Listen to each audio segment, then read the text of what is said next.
Gold. Fielder. Oh, yeah. This is Curtis Clark. Curtis Clark, when he was a freshman, remember I told you, people want to be fired every week. It's your mom.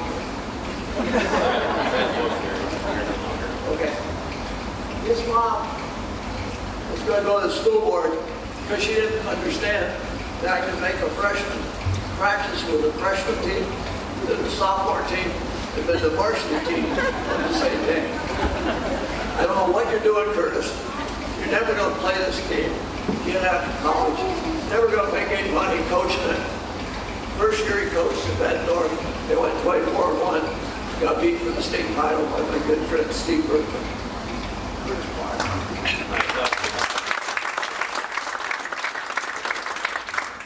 Appropriate for me to come up after talking about Bobby Jost.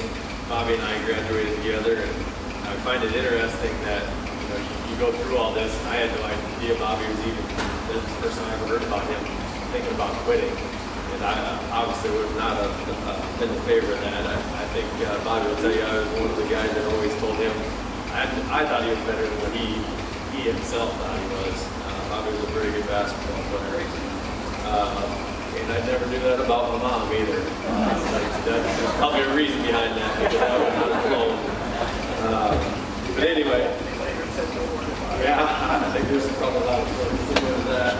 But I think it's important to thank all of you for coming too. And I know that I don't need to thank you, but this is what makes an event like this so special. Is I know there's a lot of people that travel out of state, changing their plans, but we're able to come.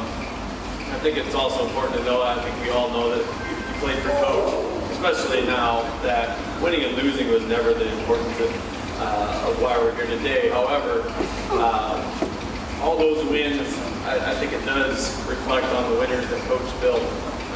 Because if you were able to go through the program, and it was tough and it was hard, but you will, all of us in here that played for him are winners in life. But I think it's also, I'm a basketball coach. I was almost a math teacher as well, and so I do love stats and numbers, but I had Jack Marlowe, of course, help me with this. 15 years from now, Coach will be 33 years removed, and that's how long he coached here. And if this program goes undefeated for the next 15 years, they will still have more losses than what Coach did. And I think that puts things in perspective, I would say.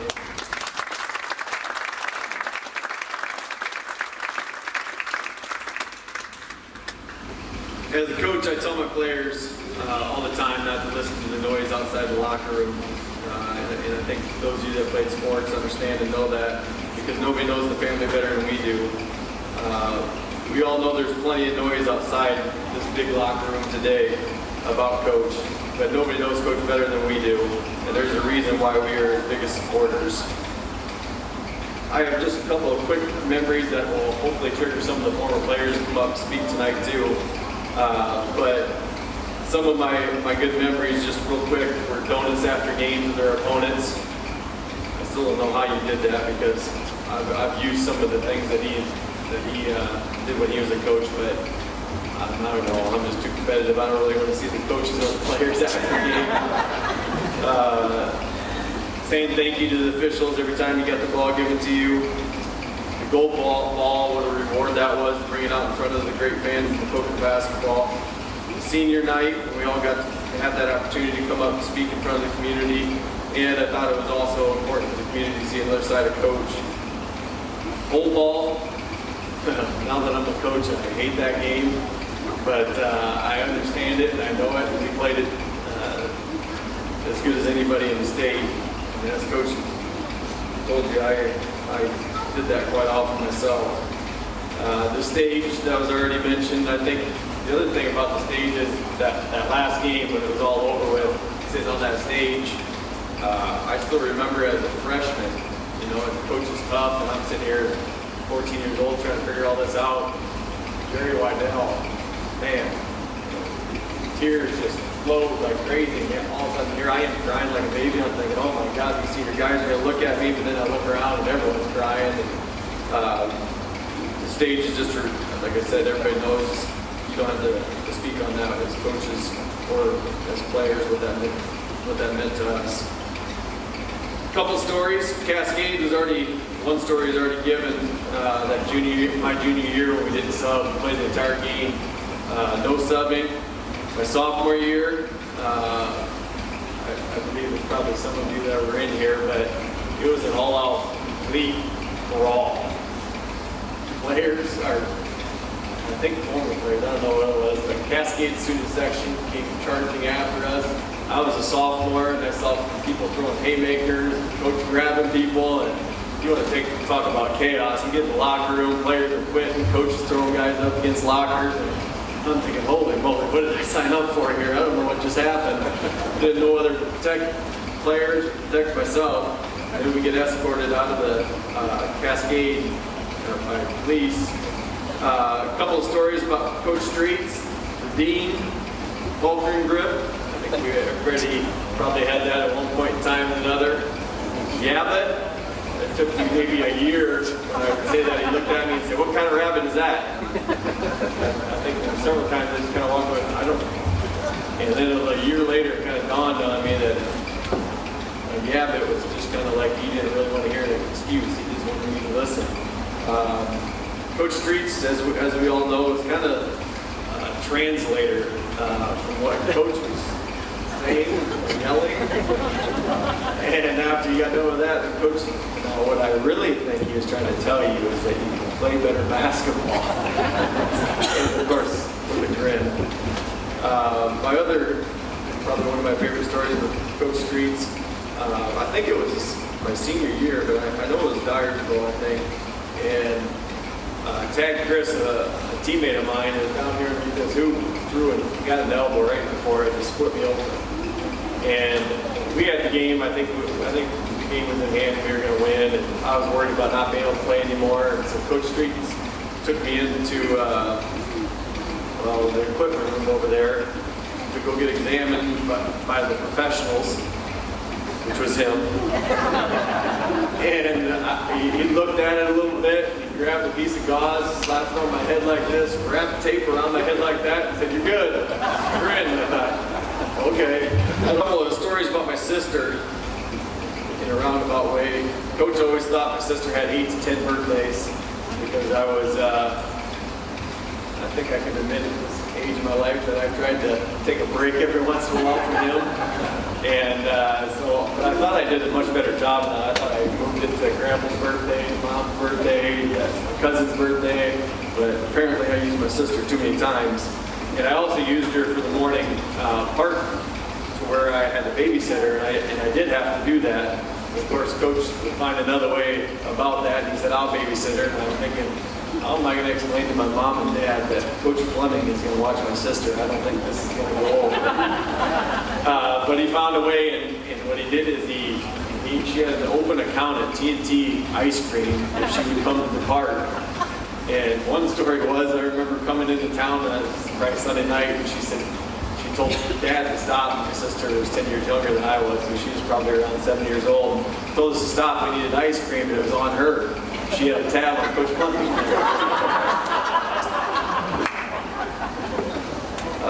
Coach Fleming would also, I used to work for Maquoketa Construction in the summers and doing a lot of roofing, and the guys that were on the roof with me, and Scotty Streets being one of them, him and I were called, he was tall boy 1, I was tall boy 2, and they said every construction needs a tall boy to hold things, and so that was kind of our role. But the other roofers on the roof always used to joke with me that, "Oh, here comes the silver fox, he's coming." And I'd jump over top the other side of the roof because he was looking for me. And he went as far as having a conversation with me saying, "You know, all you're going to be, Clark, is an all-state roofer.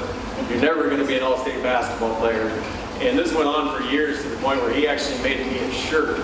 An all-state roofing shirt, I believe it was, or maybe Mike Wing did. I don't know who made it for me, but Linda Hughes, you were on that shirt, and I had a couple others, and I thought, damn, this is a hell of a basketball player. I don't think Coach knows what he's talking about. Danny, after you graduated, went down to Kansas City, of course, played with Coach Lamar, and several occasions would go down after practices and games and watch Danny play, and he'd text me or call me, or you didn't have to text in there, he must have called, and said, hey, I'm going to get back in town around 2 or 3. I'm going to be sleeping up here behind the stage. Just come up, kick me, and wake me up once you get here in the morning. And you just talk about the passion and admiration that you have for a guy that puts everybody in front of his own self. And I still have, my first coaching job was here at Maquoketa as 7th grade basketball coach. Coach wrote me a letter. I remember getting it in the mail, congratulating me. I got one when I was the head coach at Andrew. I never actually coached a game there. I was only the head coach there for about a month. And then the same with Bettendorf. And I kind of feel like I'm more than fortunate and not necessarily deserving, but I was lucky enough to get into the profession, and Coach was around and actually lived in the Quad Cities where I coached for a while. So it was nice to always have that connection with him. We've stayed in touch since I graduated here. And like I said, I don't know why I deserve that honor, but I sure do cherish all those times that I had that chance to send him game film and he'd break it down, and we'd talk many hours about the game of basketball. Last story, probably my favorite. I remember I just finished my first year of high school, so I was a freshman.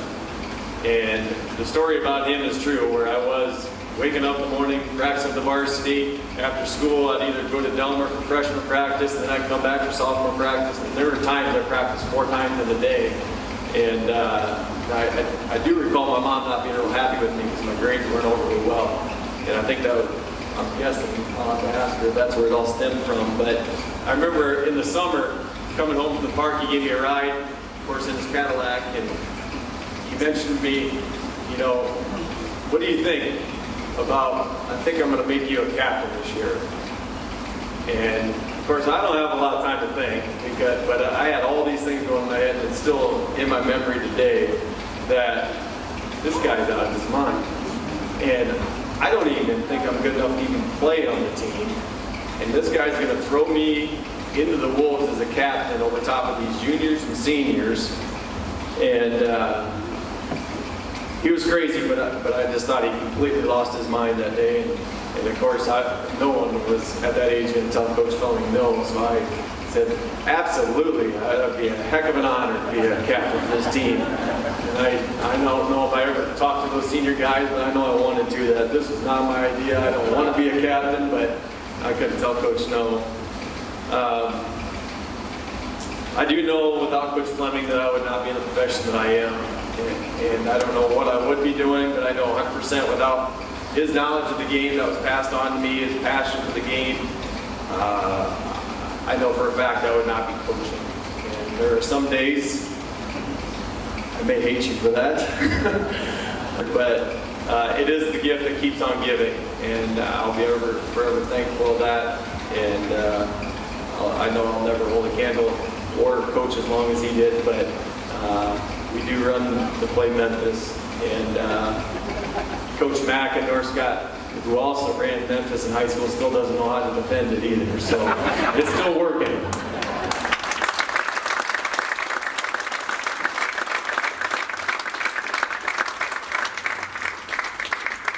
Most of you know the University of Iowa's basketball team.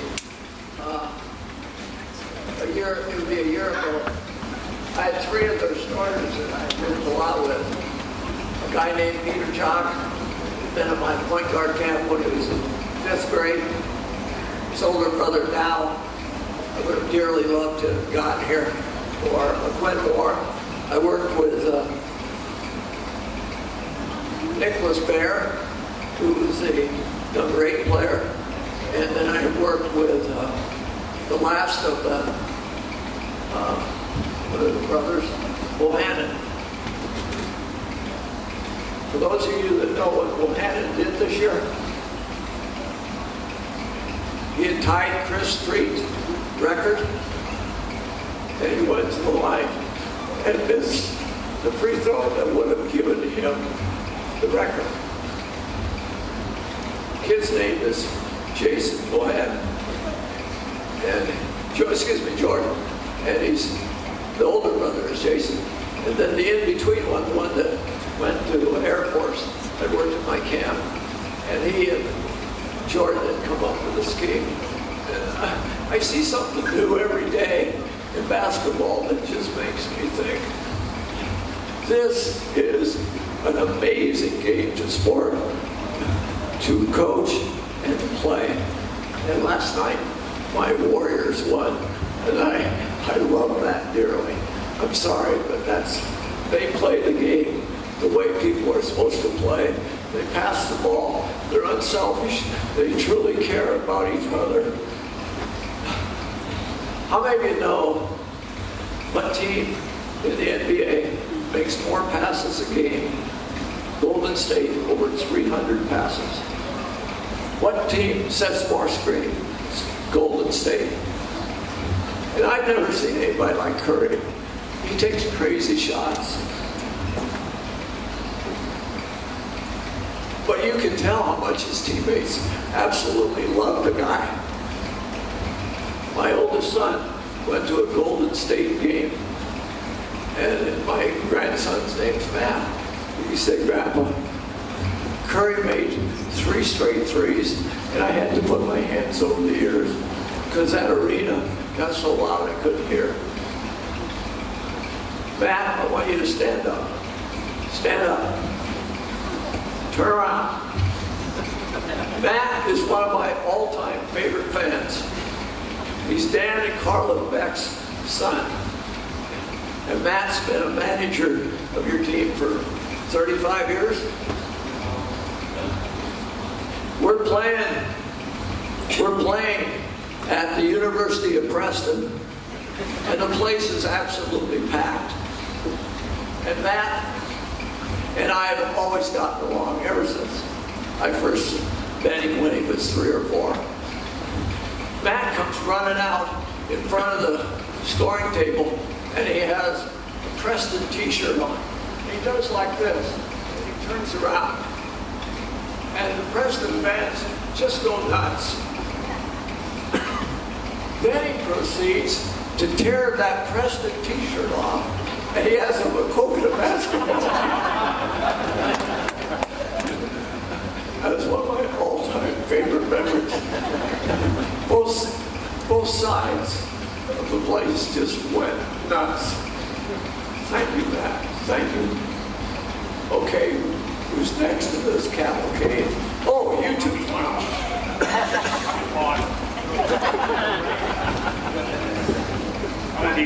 Principal schools at Central Wind.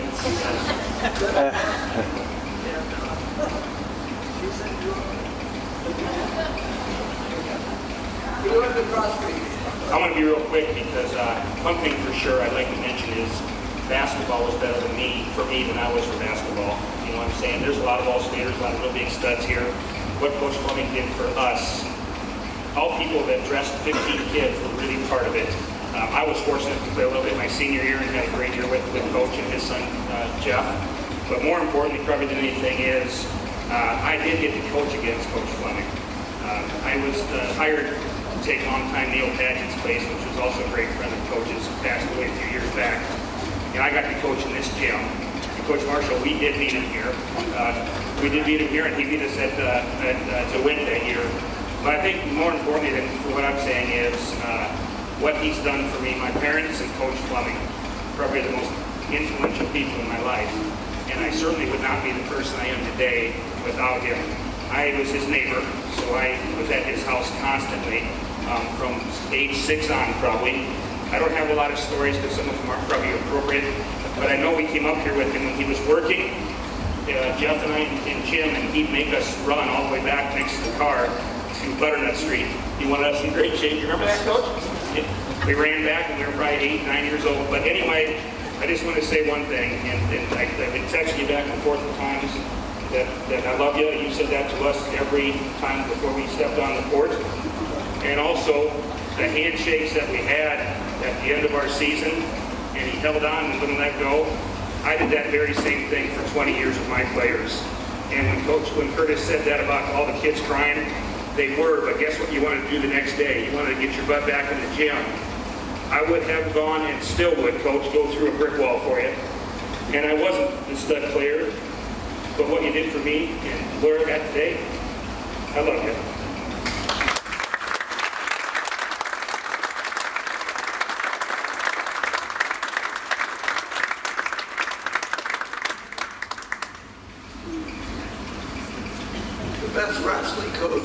in the history of the school.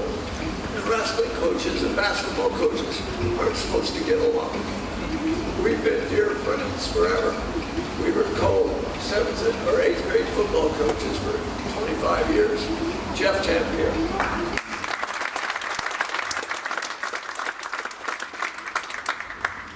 I may be the odd one in the group, but Bill's influence stretches across sports to athletics. And he's a little bit erring here. We first met, we didn't get along. In fact, I walked off of the field our first practice. Our parting words were not very kind, but the next day he came to my room and said, I really need to have you coaching with me in 8th grade football. And I think Bill was testing me at the time because I'm going to tell 3 quick stories and one I hope you'll really appreciate. So the first year as a coach in Maquoketa in 1970, we're doing 8th grade football, and he didn't tell me that he had to go every Friday night to scout. So my first week of practice, Bill leaves me there alone. He says, well, Tampier, all you got to do is go on Goodnow Field. You can practice on that because some of you guys played on that turf. The ground was like asphalt. So I thought, well, there's a good opportunity for our kids. Well, the guy, I was standing out there to practice. The guy comes up to me and he says, what in the hell are you doing on the field? And I went, duh, we're having football practice. That was on a Friday, and Monday I got a note in my mailbox, come to see me immediately at school. It was the athletic director. I got written up after my first week in Maquoketa because of Bill. So then we went into track season. And there was no policy that you couldn't have a track practice on Wednesday night, church night. So we had some pretty good hurdlers, and Bill says, well, Jeff, why don't you just have a time trial? Take 5 kids down. Who's going to know?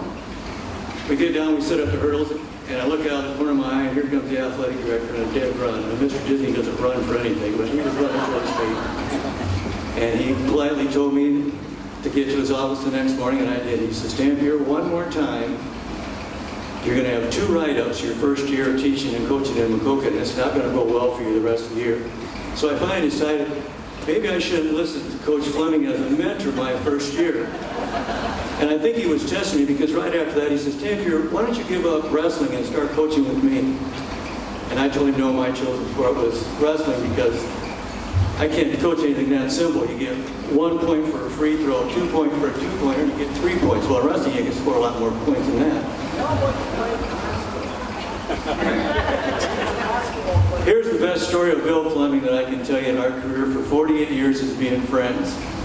We were track coaches together. We went to an Anamosa relays with 7th and 8th graders. And there was a mix-up in vans versus school buses. And the 9th graders were there. And we were supposed to take some of the freshmen home. And they wouldn't get on the bus. So I get up to go outside, and Bill just puts his hand on me and says, Tampier, sit down. You're not going to get those 9 kids to ride the 7th and 8th grade bus. So we come back. Monday morning, I get a note saying, Bill Fleming and Jeff Tampier will report to the superintendent's office at 7:30 the next morning. And we know what it is. So we're driving. Bill picked me up at the junior high school. We go over there, and I said, Bill, you don't say a word at this meeting. I said, I've got 2 reprimands. Obviously, this is a place you're very familiar with the superintendent, but let me do the talking for a change. It went well. We got 2 official reprimands in our permanent teaching folders. So I go back to the middle school to teach the rest of the day. And the last block of the day I hear, and I turn and look at my door, it's the superintendent of school standing there. And I'm going, oh. So I open up the door and I go outside and I says, Dr. Roberts, what can I do for you? He says, Tampier, I want to know one thing. How in the hell did you keep Fleming from opening up his big mouth at that meeting this day?